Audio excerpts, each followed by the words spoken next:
It's either money laundering or kiddie porn or terrorism.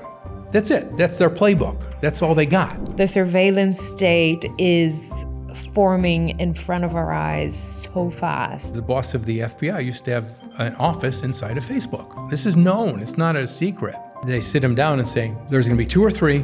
Anything else, we're going to kill it. We're going to control them all, and that's the way it is. Shut up and get with the program. Fear is a hack.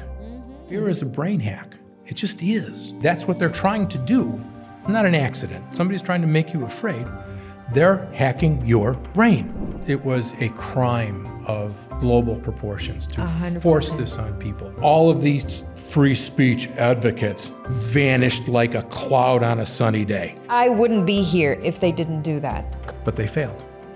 They went too far. They went too fast. They woke up too many lions. COVID was what woke me up. The only feasible way of sending wealth through time without getting it shrunken all the time is Bitcoin. The fiat currencies are doomed in the end. They'll just keep printing their currencies against anything stable, against Bitcoin, against gold, against whatever, lose value, and Bitcoin really can't. 21 million coins are all that can ever exist, and 20 point whatever it is already exist. So there's not a lot of room left. Somebody once said to me, you can't change the world. And I said, everybody does changes the world. All the time. Right.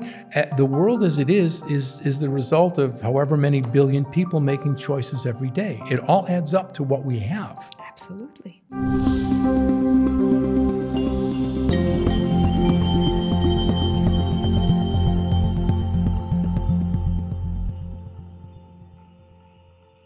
Hello and welcome to another episode of You're the Voice. Efrat here from Prague, day 1 of BTC Prague. Thanks for hosting us. Thank you, Sir Paul Rosenberg, for being with me. Oh, my pleasure. Thank you so much for saying yes and for being so cool about finding a time to do this. I am very excited to sit here with you. I've been aware of your work through Max Hillebrand, and many of my audience have listened to my episode with Max. We're going to record another one in a few days, and they know how precious and special he is. So once he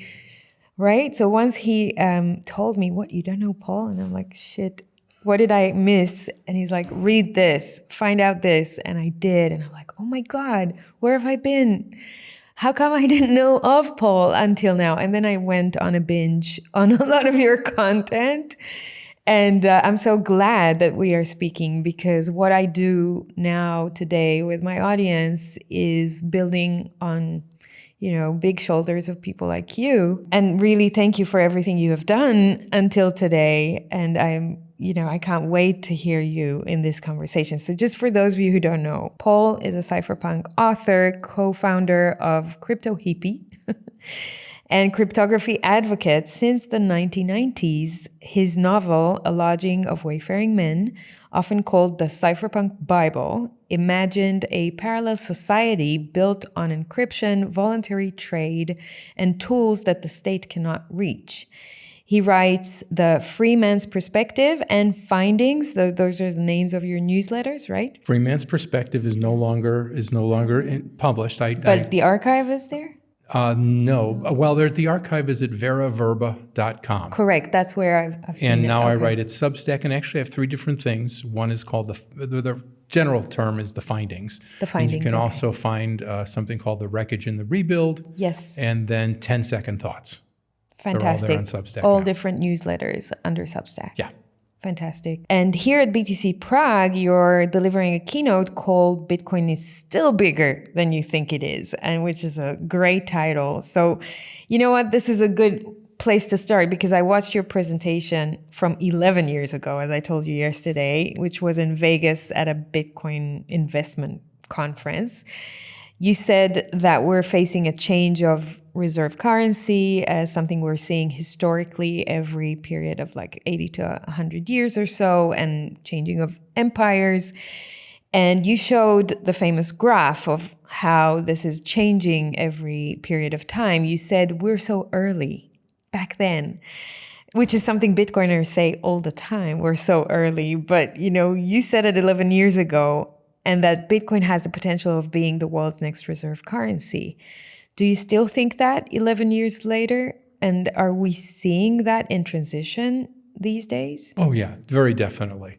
Transitions are slow. We all kind of want them to be fast, and we want to, get excited about it. We want to, everything to go our way now.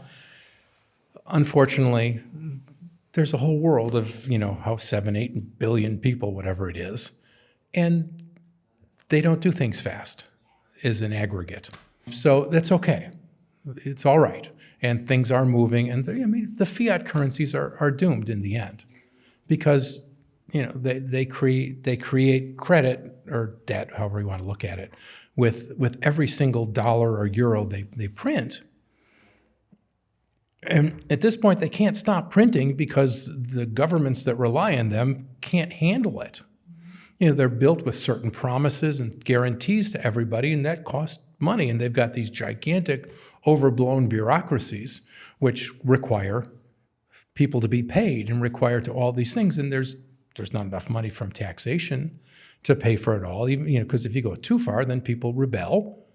And so it's in a doom loop. Now, it doesn't mean it's in a doom loop it's going to die next year. Mm-hmm. But it's over the long term. We either have to have hyperinflation or strong inflation. Hyperinflation is really the bad term for that. It's a different thing in my view. We need to have protracted inflation, or else they have to default. Mm-hmm. And default would pose a lot of political problems and social problems, many kinds. And so I really don't think they'll do that. I think they'll just keep printing, and their currencies in value against anything stable, against Bitcoin, against gold, against whatever, their currencies will lose value, and Bitcoin really can't. I mean, you have ups and downs, but that's just, the ups and downs of Bitcoin are mainly people getting scared. We have all the high and mighties in their very nice suits and their marble buildings. We see a lot of them. Yes. Over the last few days here. Right. Yeah. It's trying to scare everybody, and so people get scared. People are vulnerable that way. Yes. But outside of that, 21 million coins are all that can ever exist, and 20 point whatever it is already exist. So there's not a lot of room left. Yep. And it's going to come slowly over a long period of time. So there's really no inflation. And so where are you going to put your money, your wealth, if you want to move it through time? And it's just better money. So however long it takes for people to notice it, okay, that's fine. That's all right. People do things slowly. Everyone has some standpoint from which they begin, and getting new ideas is scary for people. But Bitcoin has already gone through the hardest part. In the States, where I live, pretty much everybody of, that's investing age at all knows somebody who did really well with Bitcoin. And, it's a known thing. They, say, well, I don't know what that is. It's too complicated for me. I'm a simple guy. And it's not that hard. But it takes time for them to warm up, but they'll continue to warm up, especially as, inflation keeps going. And, what next time when the price of Bitcoin does this again, that'll get a whole bunch of attention. It's just, but people do come along, and they will. And I'm still confident that there's nothing else that can replace Bitcoin. Gold, but if people used it in daily commerce, instead of just stacking it up on a shelf and keeping it in a vault. Mm-hmm. Right. Gold's still decentralized money. It's still good, but people don't really use it. Bitcoin is, the real thing. And we've passed over 1 billion transactions. Mm-hmm. Wow. It's incredible to think about. It's wild. Wow. Yeah. When you go to the mempool and watch the activity, that's such a good visualization of how people actually use it. Yeah. It's being used all the time. I mean, you think of 1 billion transactions. Is this thing safe? Does it work? Yeah, we've done it 1 billion times. You pretty much trust it. And how secure is it? Well, the hash is 16 to the 40th power. Oof, and you go, which is more secure than any computing network anywhere in the world. Yeah. Mm-hmm. And it just works. You go, what about if they, no, there isn't they, there's no boss, there's no overseer, there's no reset switch, it's just a computer program that lives on, I don't know how many thousand computers around the world, And, well, couldn't it be hacked? Well, you got to hack all of those computers at the same time. Good luck to you. But it's so different. And it doesn't match what people grow up thinking of as money. And it's not really that complicated. Yeah. It's just that it's so new, it's hard to describe. Psychologically, mostly, right? Right. The real problems are psychological. It's not being smart enough. It's being able to open to a new idea and really consider it. I've heard people say, how come people are so dumb? They're not dumb. People are very clever. They're very smart. Even guys who don't have the stratospheric IQ, they're not dumb. They're smart. But people, look. They selectively choose where to put their attention. Right. And humans, unfortunately, are very easy to frighten. Yes. And if you frighten somebody famous and important and powerful, said that this is, was it Warren Buffett called it rat poison squared? I go, no, come on. But it scares people. And most people don't have the time to research it the way some of us do, and they just don't know, and they're busy and they're trying to pay the bills and take care of the kids and stay employed or take care of the customers, and they just don't have time to do all this stuff. For sure. Paul, you mentioned we passed the hardest part with Bitcoin. When was that, you think? When was that threshold passed? There have been several different things. Because you've been through all of it, right? Yeah. Right from the beginning. Tired of feeling like your freedom and future are fading away? Do you live in a country with growing inflation, crazy housing prices, weird culture, and a chaotic economy? You're not alone. And my friend Mikkel Thorpe and his team at Expat Money can help. Mikkel is the world's leading expat consultant on a mission to free you from broken systems. He's been an expat for 25 years, lived in 9 different countries, and has helped hundreds of people with second residencies and passports, offshore banking, international investing, and many other essential tools. If you're serious about protecting your wealth and your family, it's not enough to hope things will get better. You need a plan B in another country. The team at Expat Money can help you build it legally, safely, and without wasting years of research. Head over to expatmoney.com/Efrat to get a free report on Plan B residencies and instant citizenships. This is an easy, free way to help support the show while learning how to protect your freedom with a Plan B. That's expatmoney.com/Efrat. Ever find yourself needing cash but refusing to sell your Bitcoin? That's real life for many Bitcoiners. Because most Bitcoin sales aren't financial decisions, they're liquidity decisions. And that's exactly what Ledn solves. Ledn is the global leader in Bitcoin-backed lending. They've issued over $10 billion in loans since 2018 with a perfect track record for protecting client assets. Here's what makes Ledn different. With their custodied loans, your Bitcoin collateral is not lent out to generate interest. No credit checks, no monthly payments, and no penalties for early repayments. You apply in minutes and you repay whenever you want. Ledn also publishes proof of reserves reports every 6 months with full transparency. So if your capital is in Bitcoin, but your expenses are not, you still have options. Ledn lets you unlock liquidity without selling your Bitcoin. Learn more at ledn.io/Efrat and get 0.25% off your first loan. That's ledn.io/Efrat. Yeah, I was involved with cryptography long before Bitcoin, yeah. Incredible. When did we pass the threshold? Well, that's a good question. I guess you could look at it several different ways. The most recent one was with the end of the Biden presidency in the United States. Okay. Because they were trying very hard. The Chokepoint 2.0. Right, Operation Chokepoint and all of these things that they were really trying hard to do. And when Mr. Trump had to show up at the big Bitcoin conference in the States and had to stand up there and tell everybody that, yes, we're for this, we're on your side, and more than that, I'm going to free Ross Ulbricht. Yes. And that was, a great quote from actually quite an excellent historian. And he's talking about the changeover from the 1700s or the 1600s to the 1700s, when the Enlightenment sort of ideas are beginning. And he says, if you would have read any of the, the universities and all of the educated journals, it says You would have no idea what was going to be happening. But the new philosophers are speaking, and increasingly they're setting the terms of the debate. Interesting. So when I saw Mr. Trump, hey, Paul, you got to see this video. It's unbelievable. When I saw that, I said, we're setting the terms of the debate.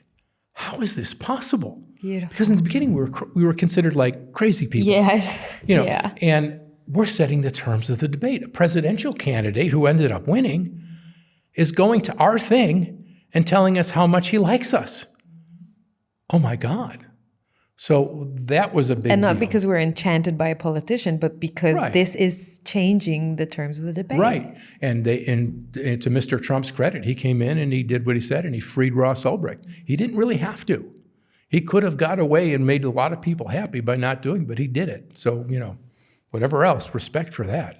I interviewed Ledn a few weeks did you? ago, Yeah. yes, Good. and she told us about the moment that she got the call, and she spoke to him, and he said, "I'm going to free your son." She started like not making sense and yelling, and wow. When I was a boy, they used to have a thing in the States called Mother of the Year.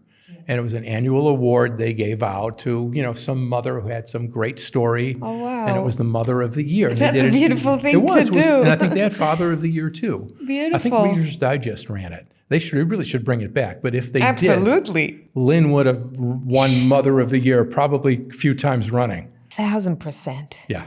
And how she is not stopping now, even though Ross She's is terrific. out.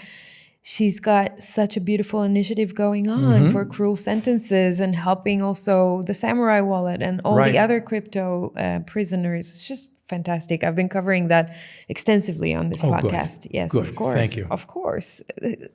What else would I do? This is the least I can do. Those people are building the tools for us. Right. And they just ended up being Crime of the Month and got nabbed. Right. So, I wasn't planning to, but do you want to give us your opinion about that, about jailing developers who are writing code and privacy tools? Right. What this really comes down to, these are political prosecutions. Let's go with Ross, because, I was actually at Ross's trial. I wasn't able to get to the Samourai trial. But Ross's trial, I was there, and it was political. Now, remember, you don't know this maybe, but I work in the legal industry in the United States fairly commonly. I work as an expert witness. Okay. So certain types of cases, it has to do with like engineering and construction and things like that. They'll hire me, lawyers will hire me to come in and explain what happened in this particular case, and then be able to explain that to the judge or jury and, testify for them. And, it's an interesting job. So I have experience in the U.S. court system, in other ways as well, but that one in particular. So I've spent a pretty good amount of time in courtrooms. I know what goes on. And my experience in the civil courts, where somebody's a lawsuit or something like this, has been actually quite good. And I've been happy with my judges. Okay. They've been either medium Fair. or good. Okay. I have never had one that was just, bad. Mm-hmm. So I flew into New York for Ross's trial. I didn't stay for the whole thing. It was like a 2-week trial. I couldn't stay for that. But I was there for what turned out to be a couple of very important days of the trial. And it was a joke. I mean, this is at 500 Pearl Street in South Manhattan. It's the place. And it was horrific. The quality of the witnesses for the prosecution was terrible. I mean, they just weren't good. And, you think this is the big thing. They're supposed to be, really great. They weren't. And they wouldn't allow Ross's team to have their experts. They didn't allow them any experts. And then, I guess I'll say this, I'm one of the few people who were there and who know, and I'll give this to you almost verbatim. Yes. The judge in this kind of high perch. Of course. Hierarchy. Speaking of hierarchy. And this very high perch reminded me of an old Twilight Zone, if anybody's ever seen that one. In this very high perch, he says, last Thursday when Agent Yegin was testifying, that was, I think it was the DHS, Okay. in any event, who was testifying, I thought the prosecution could have objected more. So over the weekend, I took out all those parts from the transcript. And I'm going, you can't do that. You cannot just edit the transcript. What? At home with, yeah. Are you serious? I was there. Oh my I was God. there. And my mouth is hanging open, and I'm I'm an American kid. I remember they taught us when we were kids about Soviet show trials, and I'm going, this is it. That's a This is- Soviet show this- trial. this That's an is it. American show trial. yeah, and it was because it was a political trial.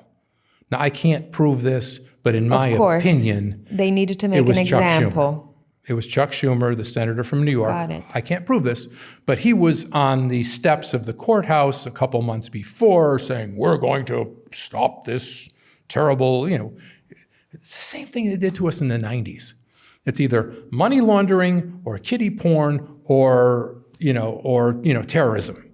That's it. That's their playbook. That's all they got.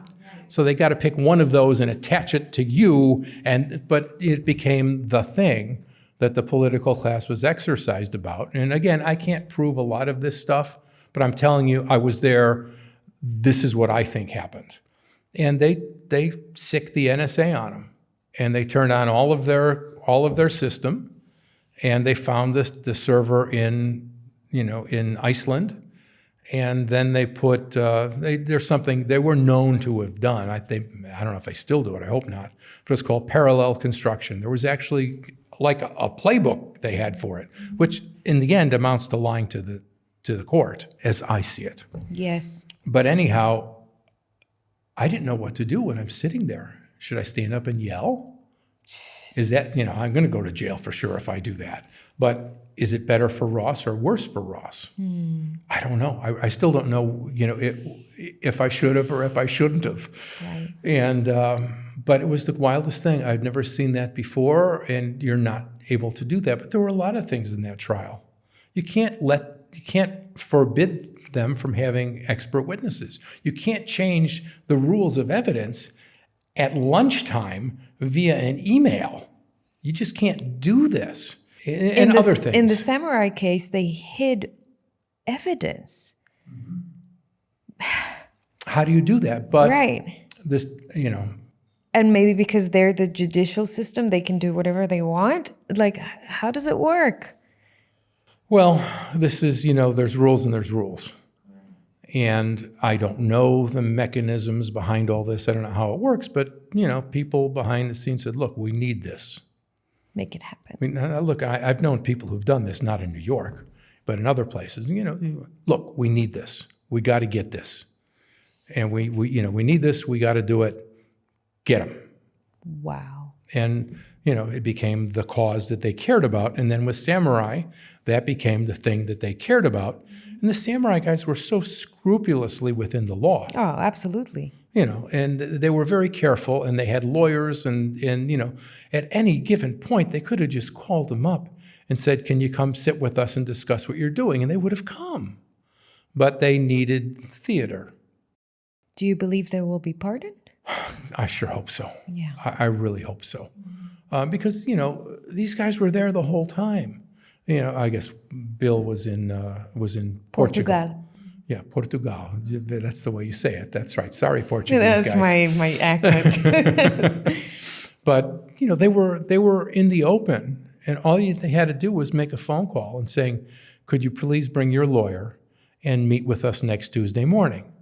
And they would have showed up. But this was theater. Absolutely. 100%.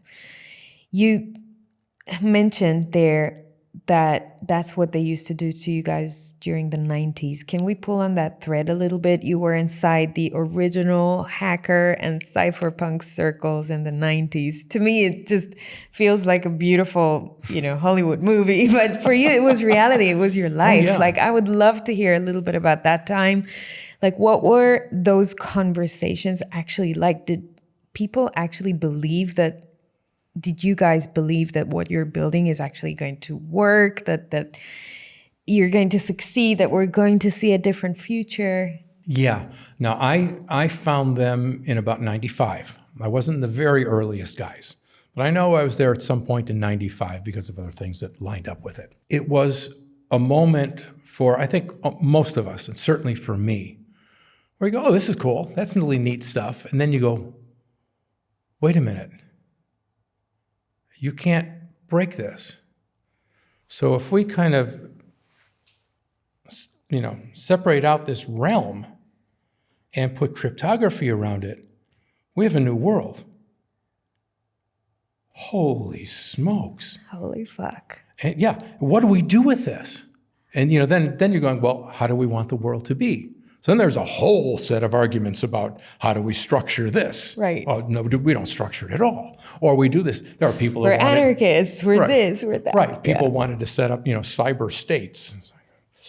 And so there were whole and Lots of ideas. and it was a place of strong personalities like Bitcoin. Okay. And there were a lot of fights. My old buddy Sandy Sanford, God bless Sandy. There were a bunch of fights, and at one point they let Sandy moderate the group just until it got calm again. So it was erratic and all kinds of stuff going on at the same time. The first big problem was getting cryptography out of the States into the world.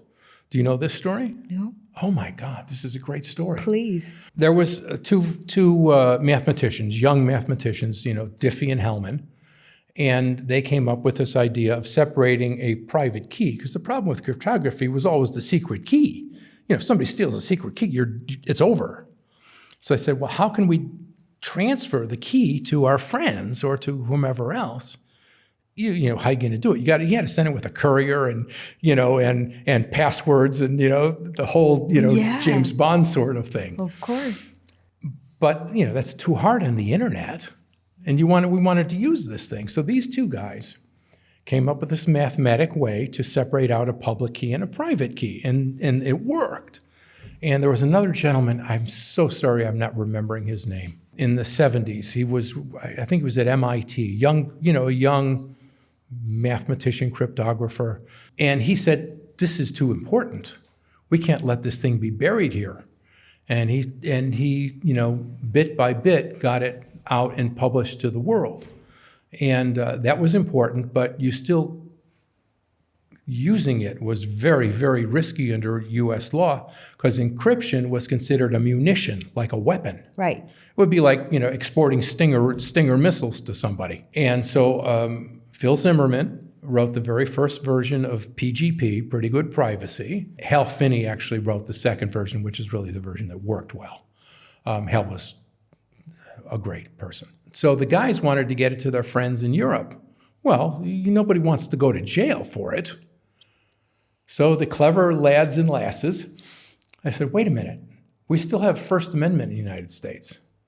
So they took the code to PGP and printed it in a book. Yes. And they stuck it in envelopes and sent it over to the other side, where these guys typed it back in. Right. Oh my God. Yeah, and that's how strong cryptography got to the world. Oh my God.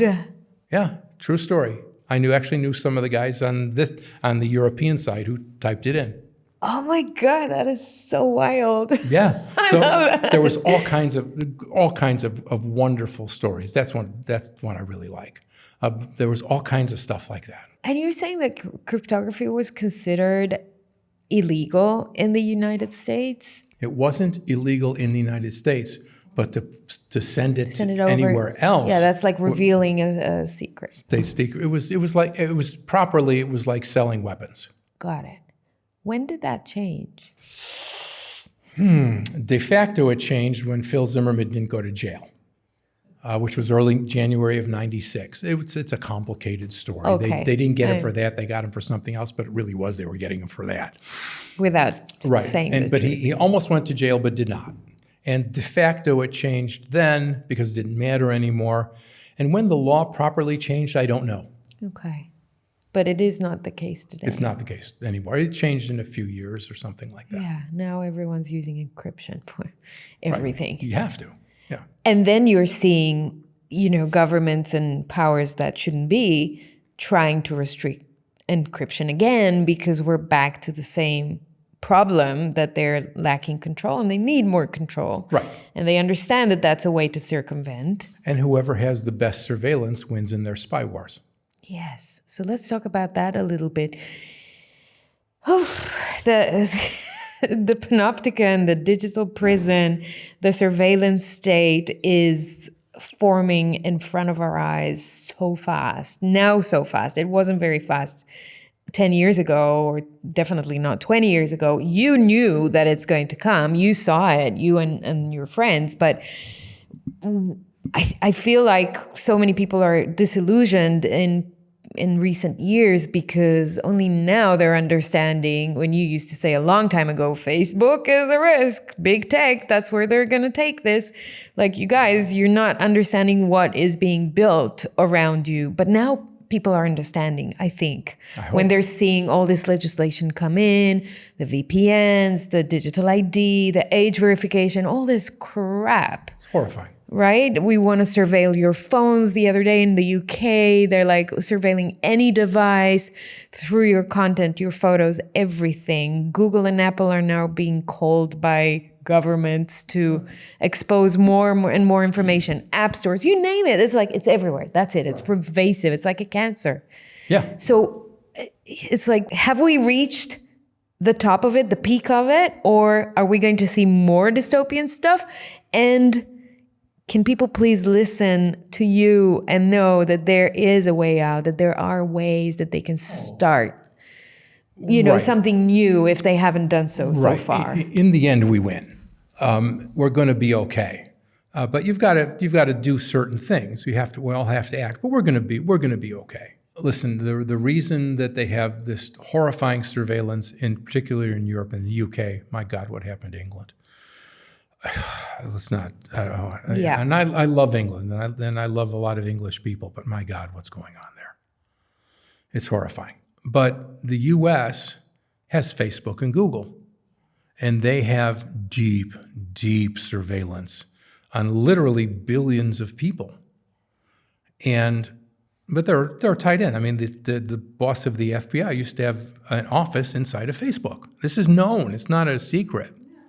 And there's, emails between, the bosses of Google and the head of, what was he at the time? I think he was head of the CIA. But this is well known. It's not. It's public information. It's findable. It's discoverable. It's out there. Most people don't know it because they get their information from these little silos, and they're stuck there. But it's known information. But the Europeans don't. And so they're going after financial surveillance hard because, and this is something that's important, in a surveillance war, the margin between victory and defeat is a few percent. Now, I can't give you chapter and verse on that, but I can tell you that I know from people who've been very much involved with it, this is what they believed.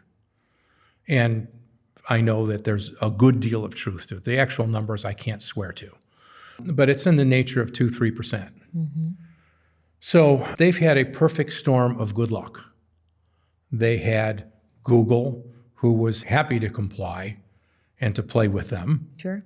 They had Facebook, which they were mainlining, and then all of the others. You remember the very first Snowden slide? We're showing when all these, had the arrow, the inclined plane, the little diagonal, said when everyone signed on. Mm-hmm. And they had all those people sign on. And then, came smartphones, which are addictive. They just are. And they've been made to be addictive. Yeah, they're patented to, with the blue lights and everything, for sure. Right. And so there's all sorts of things that they've done. And, they've had a perfect storm of everything went their way. It's not really going their way anymore. Things are turning, things are changing. So if, people like me, I really don't like social media. I think it's deeply unhealthy, besides stealing everybody's information, which is just low. Yeah. It's just... Very superficial. Yeah, and it's just kind of... the old British used to have a thing, there's certain things a gentleman will not do. A gentleman does not do that. Right.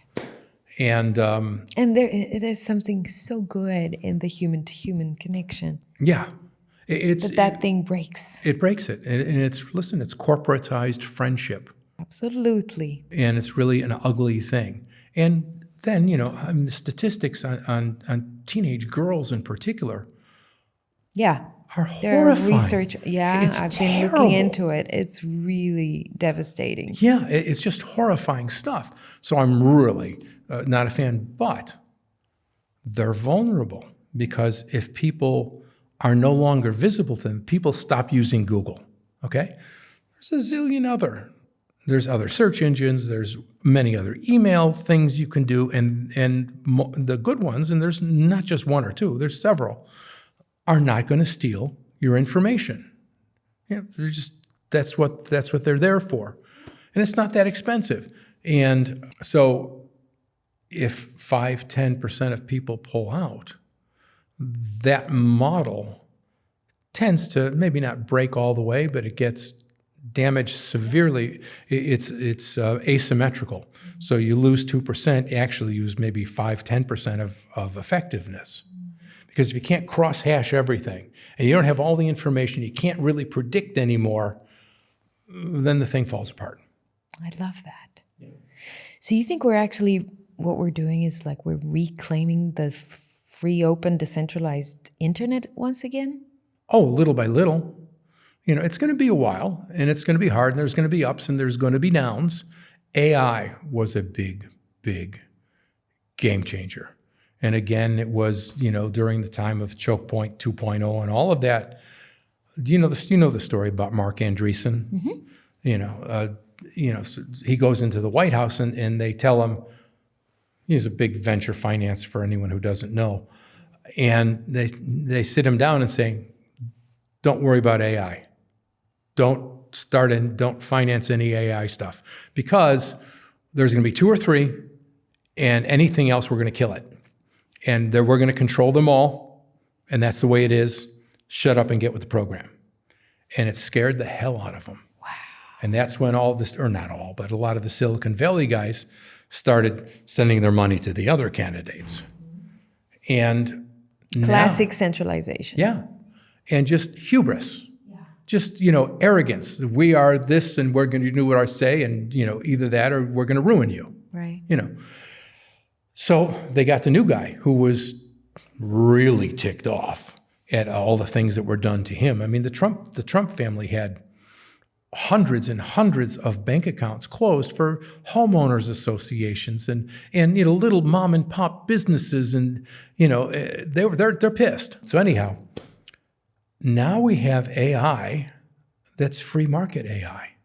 It's sloppy, it's ugly, some of them are going to go broke, some of them are better than others, some of them, but chaotic still is okay. Sketchy, but it's great. Yeah. Right, chaotic is okay. Entropy, right? Right, and it'll sort out, but now there's not centralized control. Yes. That was a big thing. Few of us really realized it at the time, but that was a big, big change. That really changed the playing field to where our path to a better world didn't run through disaster. Yeah, I'm very relieved to see how many great freedom lovers and Bitcoiners are building decentralized AI tools. It's really, really and it's great to see. Powerful technology, and the downsides could AI become dystopian, centralized. Yeah, it could, it would. It is. They're telling you in the fine print that everything you do with the AI can be used against you in the court of law. But our guys have ways around that. And in the end, once you get agents, AI agents that are properly made, and our guys are good. Our guys are good at this stuff. Yeah, the guys who are the biggest, maybe a few months ahead, but we catch up pretty quick. Pretty much, we have. If not yet soon, our weapons are just as powerful as theirs. Oh my God.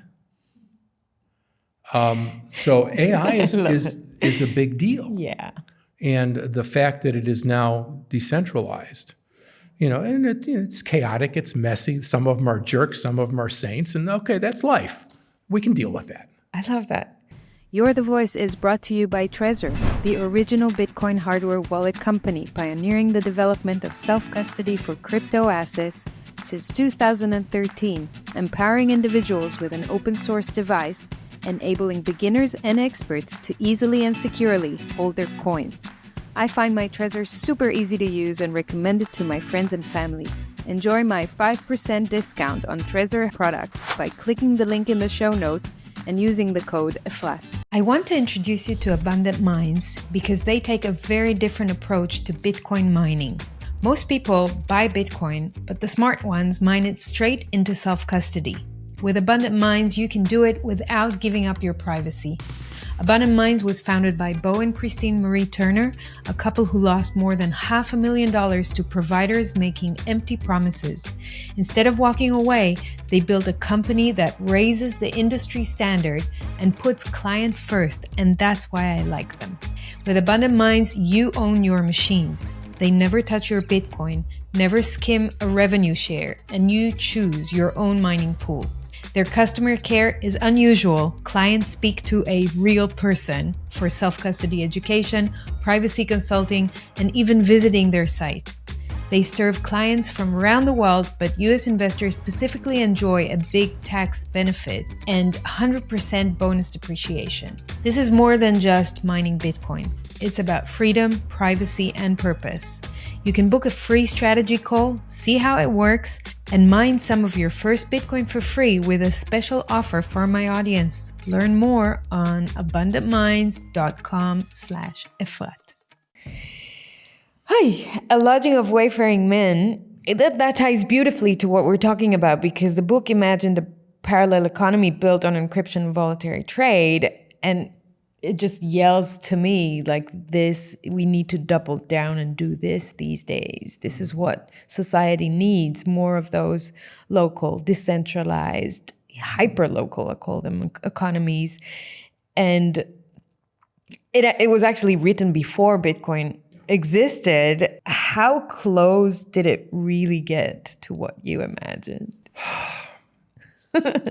It's so amazing. Yeah, Silk Road was pretty close to what I had in the book. It was different in some essential ways. The one in the book had nothing, to do with any kind of drugs, which Silk Road really wasn't. It's just right. what a lot of people used it for. Yeah. But it wasn't about drugs. It was just a free market. And you open up a free market, people, nobody cares that drug dealers use dollars. They don't go arrest the head of the Federal Reserve. But that part was pretty close. Did Ross read the book, by the way, before he did? He did. Okay, it inspired him. I know he read it. I don't know. It was actually mentioned in the trial. Oh, was it? Yeah, it was actually mentioned in the trial. And you were sitting there? Yeah, I was sitting there. Well, I wasn't in the room when that happened, but but it was in the it's still in the transcript. Oh, wow. And and it's like, really? And I later found out exactly how it happened. I think he had the core idea first. I've never discussed it with him. I've never actually, outside of across the courtroom, I've never actually met Ross. Okay. I know his mom, but I never actually met Ross. So I saw him in the courtroom, that was all you could do. So I think he had at least a bit of the idea beforehand, and there was another gentleman who helped him with the idea, and he told him, you got to read this book. And so I know that how much it contributed, I don't know. Also in the book, I described something that in a funny way kind of was like Bitcoin mining. It was kind of cute. It was guys with filling their apartments with computers to make money off this thing and saying, if you give people a way to make money on it, they'll solve your problem for you. And so that was in the book. Whether that had anything to do with Satoshi, right. I don't know. It would be fun. Yeah. But there was some other gentleman who had a similar sort of idea at the time. And we were both, I think, going off SETI, which was the Search for Extraterrestrial Intelligence, who had kind of a processing, sharing sort of thing, So, Not too different, because I was deeply involved with that stuff, so I knew where it was going. And what did you want, or do you still want people to take in terms of the principles that the book delivers Oh boy. into their creations, their building, and their lives today? If we want to have a better world, if we want a world of free and healthy humans, we need to organize our world. I kind of hate using the word society and culture because they're badly misused a lot of times. But for lack of a better word, we have to rebuild our societies to be decentralized societies built around the golden rule. That's what works for humans. That's what makes creativity, because the golden rule is such a big thing and so little understood. Because if you look at it, there's different versions. Whatever you would like people how to treat you, treat them that way, or what you don't like, don't do to them, or in the most popular term, he wouldn't like it if I did it to him. That sort of thing. But in that, there is no slot whatsoever for authority. There's no rule maker. There's no rule. There's no nothing. It's built upon self-reference, which makes us the primaries, not secondaries. I'm going to talk about this on Saturday. Places where humans feel like they are the primaries, not the secondaries, are where things go well. Yeah. Where people think they're derivative. They're kind of the secondary. They have to listen to what the bosses say. And this is where things go to hell. And that they don't make any difference. Yeah, that they don't matter. They don't matter. Somebody once said to me, you can't change the world. And I said, everything everybody does changes the world. All the time. Right. The world as it is the result of however many billion people making choices every day. It all adds up to what we have. Absolutely. So we all change the world every day, and people need to see that and to realize that fear is a hack. Mm-hmm. Fear is a brain hack. It just is. And there are people who know how to do it and will do it very well. And you just have to learn how to recognize it and be comfortable as an individual. And you don't have to be Superman. Yeah. You don't have to be the smartest or the this or the that. Just be a person. Be you. And stop listening to everybody who's saying you can't. And be you as the best you can. If the whole world did that, things would change beginning the next day. Now, it would take a while before it worked its way through all the various things, but that time's going to happen anyway. And it's us that matter. That's the difference. Once those things change, again, decentralized, based upon the golden rule, it's the way every healthy family is. Every healthy family on the planet is essentially a decentralized society operating on the golden rule. That's just the way it is. If you go to a local, little league, like in my area of the world, or it's, football team or whatever it is, the local ones, there's nobody with pointing a sword at them saying, thou shalt, and if you don't, you're in trouble. These are, moms and dads and kids and, getting along and doing stuff and working together. It's natural to us. What's not natural to us is the dominance hierarchy. That's natural to monkeys. That's natural to those things. It's not really natural to us. Primates, as you said yesterday. Yeah, it's natural to primates. We have primate chemistry, which makes us vulnerable. And I would say also being weaponized against us. Oh, absolutely. With pornography, with social media, etc.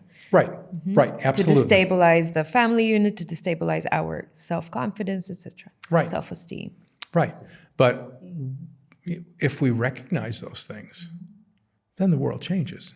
Just even if you don't do anything right away, but you just recognize these things.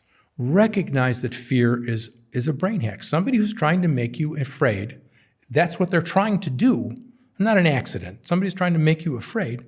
They're hacking your brain. Now, maybe they're just copying somebody else and doing it because they think that's the way to get along or get rich or whatever it is. Okay, there's not malice involved. You have to be careful. Fine. You have to be careful and judge people fairly. But they're hacking your brain. They just are. I mean, if you want to make humans do something dumb, make them afraid and show them that, other people are doing this. that follow. We've seen the beautiful classic example during COVID. Oh, yeah. That was magnificent. It was What my friend Professor Matthias Desmond calls the mass formation. This was like, and it was the purposeful and broad spectrum application of social pain. yes. And purposefully scaring people and lying to them. Oh yeah. And giving them one and only one way out. As somebody posted once while it was going on, oh, we're not going to force you to do anything. We'll just make your life hell unless you do what we want you to do, which is exactly what they did. And I never saw anything like it. I never expected to live through that. And there are people hating one another and writing books on how free speech is now bad. I'm going to get a little bit upset about this. Oh, please. And all of these free speech advocates vanished like a cloud on a sunny day. Gone. Nobody's saying anything. So what was it? Was it just a job? Was it just a way to get a little bit of, some pats on the back and, oh, I'm an advocate for the little man and, all this kind of crap? They vanished. They were agents sent in order to prepare the ground. It's like a precursor to what we're experiencing now with like full-blown clamping down on, it was horrifying. on our freedoms. But they failed. They went too far. They went too fast. They woke up too many lions. They woke up too many lions. I wouldn't be here if they didn't do that. COVID was what woke me up. Yeah? Right. Yep. You and a lot of others. 100%. That's most of my audience. That's how they got to know me, because I went on the streets and I fought for it. And and I understand the people who in the United States, 30-some% of the people would not comply, no matter what. And that's a big number. And thank God that exists. Thank God. But and I understand the people who got the shot and went along, because a lot of them, they didn't do it by conviction. They did it out of duress, because you have a family and they go, my livelihood. I'm going to lose my job, can't pay the mortgage. This could go on for a long time. Then I have to find another job if I can. And the neighbors are triple maskers, and they won't let my kids play. They won't let my kids play. Well, and they go, well, is this vax actually safe? Well, honestly, we don't know. But I know a couple other guys who took it and they didn't drop dead. So I'm going to take the risk and get the shot so my family can live a sane, human life. And I not only understand that, but I respect that in its own way. You take one for your family. I appreciate that. And not too many got unlucky that died. There were Yeah, I of know course. a lady whose dad died from it. Oh, I many have people. One of my oldest and dearest friends in the world just about died from it. I have all sorts of family members who were made sick from it. And, but most people did not, thank God. And I appreciate that they, we say in the States, took one for the team. And I respect that. But it was a crime of global proportions to 100%. force this on people. And the gaslighting and the Propaganda. and the insanity of it. Here's a vaccine, but if you don't take the vaccine, I'm not safe. What the hell is that? Or, you have to wear a mask to walk into the restaurant. But once you sit down, you can take it off. There was so much stupidity around But it. people were afraid. Yes, And they they took went along advantage with it. of They were sitting in front of CNN because there's no job to go to, and they're sitting in front of CNN and watch the death count go up every day, and it scared the hell out of them. I knew people that were afraid to open up the front door and check their mail and get mail from the mailbox. And I can understand why. People who aren't they're vulnerable. in that way, and they were terrorized. It was a horrifying passage. Thank God. I'm so glad it's over. That it's over and that it woke up so many people. It really Thank did. God that it did that. Yeah. That was one of the best things that happened out of COVID. Yeah. I'm segueing just because we're nearing the end of our talk, which is so bad. I would love to do another one with you. Please to do it anytime I can. That would be amazing. But your keynote here at the conference is going to be Bitcoin's still bigger than you think it is. Can you give us the gist of what you're gonna talk about? Sure. Bitcoin is a layer of honest money, whether it's individuals using it or even if it's inside institutions, which is not my favorite use of Bitcoin. But, people will do what they will do. In either way, it is incompatible with fiat currency. And the current systems as they are built absolutely upon fiat currency. I call them fiat welfare states. Yes.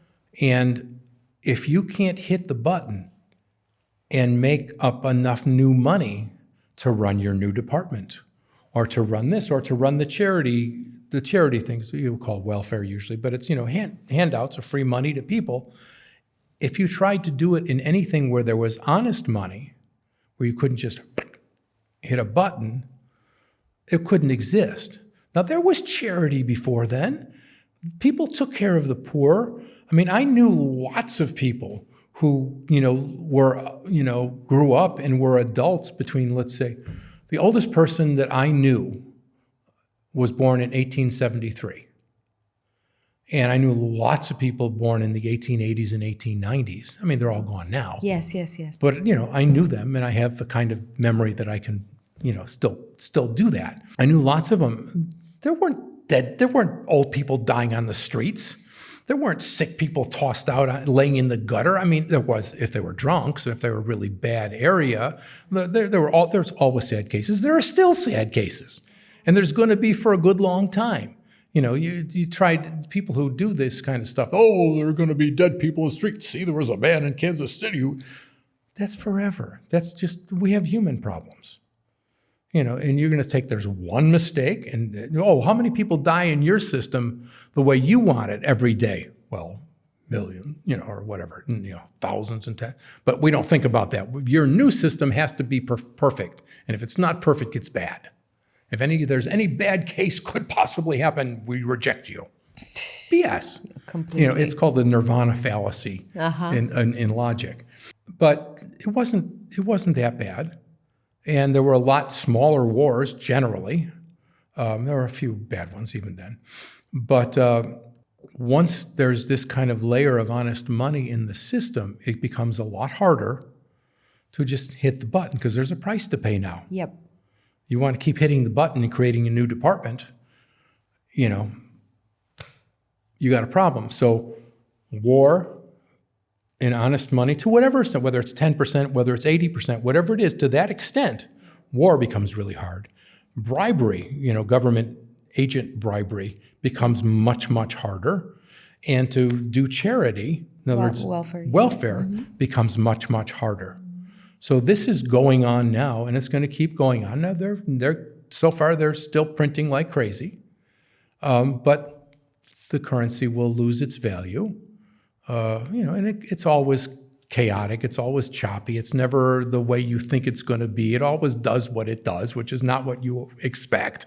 And there's certain deflationary aspects going on with AI and things like that. But they're just going to keep printing. And more people are going to see that, this Bitcoin stuff is the only real way I have of moving wealth through time. And if I want to leave money that's worth something to my grandchildren, what have I got? I mean, I can try gold, but it's hard to do. Yeah. And it's hard to exchange, and it's, it's bulky and it's heavy, and people don't really use it. If they want to close down gold shops, they can do that with a stroke of a pen. Yeah. Bitcoin, you can't do that. Good luck. It doesn't work. They've tried hard and it doesn't work. So the only feasible way of sending wealth through time without getting it shrunken all the time is Bitcoin. So more and more people are going to begin to use that, which makes it become a dominant currency, and the dollars and euros and yen and all that stuff becoming secondary currencies. And there's really, we can argue about time and dates, right? But that's the trajectory. Unless they want to default, which I really don't think they will, right? Then there's really no other choice. That's the way things are going to go. So in your view, Bitcoin becomes the world reserve currency? Pretty much. Again, whenever you make these projections, Yeah, I know. what happens, reality is like 10% degrees, 10 degrees this way or 10 degrees that way, but kind of more or less, yeah. I love that. Oof, so bullish. So great. Paul, what gives you hope? What really gives me hope is seeing people change, and seeing people who are rediscovering that values matter, Yeah. and that maybe some of the old traditional ways weren't so terrible. Tradition, I'm not even a fan of tradition, Right. but some of the particular traditions of Western civilization were pretty darn healthy traditions. And, Mother is the mother of the year, father of it, for example, Right. of what we said. Right, and celebrate, Beautiful. parents. I talked yesterday about, there's an anti-mating industry. Correct. If you're a girl and some guy, your boyfriend doesn't treat you the way you want, then there's 10,000 other girls who will tell you what jerks men are. And the same thing on the guy's side. The girl doesn't treat you right, and there's 10,000 other young men who are going to tell you how crappy ladies are. But we're so much better together. And I mean, not everyone doesn't have to be married, but for most of us, it's a better life. It's a more productive life. I mean, there's nobody motivated like a young parent. Sorry. There's individual exceptions, but you want to find a motivated human being, find a young parent. I agree. I was there. Yeah. Yeah. And these are healthy ways of living, and it shouldn't be forced on anybody. Right. Somebody wants to do something, fine. It's their right. Go ahead. Do it as long as you don't hurt anybody. I don't care. There's a lot of people who do things that I go, really? But if they're not bothering anybody, it's none of my business. And but to see people change in that way, to say, wait a minute, what really is healthy here? What do I really want to live life searching, to be a player in a beer commercial? Is that really the life I want? Or do I want to have something I'm proud of? And that I see changing. And that's massively bullish for humanity's future. That's beautiful. Paul, where should people go to find your work and to follow you? Substack. Go to Substack, just look the findings, and you'll find all my stuff there. And, And get an email every time you write something. Yep. Fantastic. Yep. I love it. Great. Paul, thank you so much. Thank you for everything you do. Thank you for who you are. I wish we could duplicate you without going the transhumanism route. But thank God you have 10 grandchildren, as I learned yesterday, and a few kids. So it's beautiful. Thank you so much. Oh, my pleasure. Thanks for being with us. Please take a minute to give this episode a like, a comment, and subscribe or follow.